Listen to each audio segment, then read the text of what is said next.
உலகின் பெரும் அரசர்கள் யாவரும் திருமால் வசம் சரணடைய அவன் காலடியில் வந்து காத்திருக்கிறார்கள் என்கிறார் ஆண்டாள். பார்த்தால் பசி தீருமா, பாவம் தீருமா?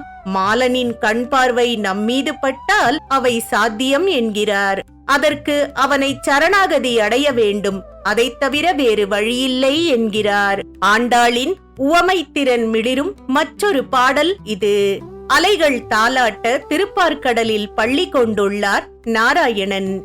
அவரை காண அவர் பார்வை நம் மீது படாதா என்று உலகை கட்டியாளும் பெரும் சக்கரவர்த்திகள் அனைவரும் தங்கள் பராக்கிரமங்களை மறந்துவிட்டு வந்து அவனது செம்பாதங்களை தொழுது நிற்கிறார்கள். அங்கே அடியவர்களாகிய நாங்களும் வந்து நிற்கின்றோம், எங்களை மெல்ல கண் திறந்து பார்க்கண்ணா என்று சொல்லி வைக்கிறார் பாருங்கள். ஒரு அழகிய உவமானம். அடடா, மெல்ல கண் விழிப்பாய் கண்ணா, மெல்ல மெல்ல, கால் சலங்கை மணியின் வாய்ப்பிளவினை போல, அழகிய செந்தாமரை பூ மலர்வதைப் போல மெல்ல கண் திற, சூரியனும் சந்திரனும் ஒன்றாக உதித்தது போல நீ கண் விழித்து உன் பார்வை எங்கள் மீது பட்டாலே போதும், நாங்கள் செய்த பாவங்கள் அனைத்தும் தொலைந்து போய்விடும் என்கிறார். இது ஆண்டாள் கண்ணனை துயிலெழுப்பும் 3ஆம் நாள் பாடல்.